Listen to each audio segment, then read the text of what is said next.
Welcome everyone, and today we will learn about the Rdbms. Rdbms stands for Relational Database Management System, which deals the relations, and also the relations means the data is represented in the terms of the rows or tuples. For instance, the data is represented in terms of the tuples in the rdbms. So tuples are also called the rows, and a relational database is commonly used database. So this database is most commonly used database, which contains the several tables, and also everything in a relational database is stored in the form of relations. And the rdbms database uses the tables to store the data, and each table represents some real world objects such as person, place, or event about which the information is collected. And for instance, to make it clearly understand, this is the information about the student, and this is the student table. So in this, all students information is filled in the table or stored in a table, which is known as relation. So the whole, we will call it the relation.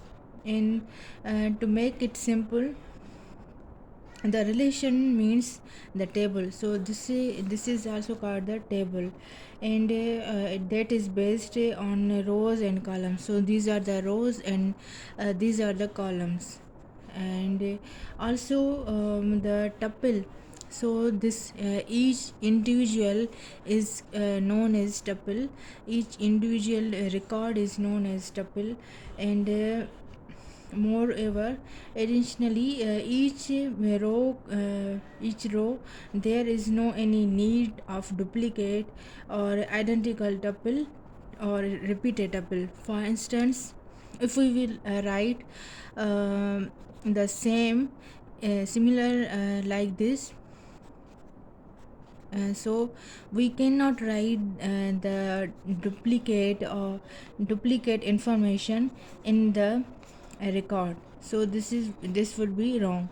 And also these tuples must have to follow the format. So if we will write, if we have mentioned here previously that we have to write firstly the student name and student id plus student name and percentage. So in case if we write the percentage firstly and then the student name, and in the lastly we are mentioning the student id, so this would be wrong. We cannot write the duplicate tuples or repeated tuples in the table, in the database rdbms. These tuples must have to follow the some format. So we have to follow the some format in this, just like as we firstly we have mentioned the student id and student name and then the student percentage. So we have to give the some sort of the format to the student record or to any relation, to any table.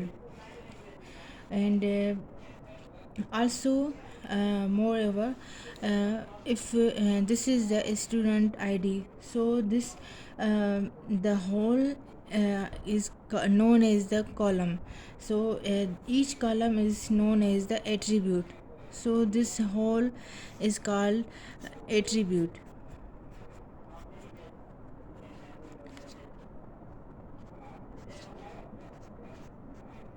Attribute.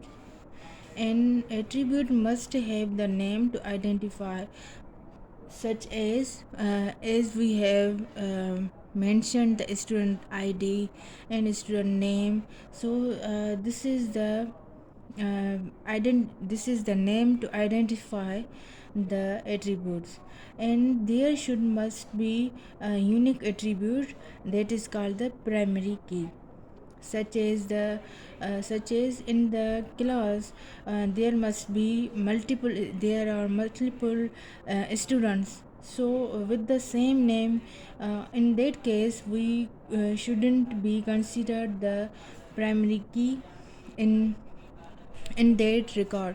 For example, this is the uh, data or record of the student, and we have mentioned it in the table. So this would be the similar as like this one, as we have mentioned in the previously uh, in the starting. So we cannot say this, we cannot consider this as a primary key. So that's for today. Allah Hafiz.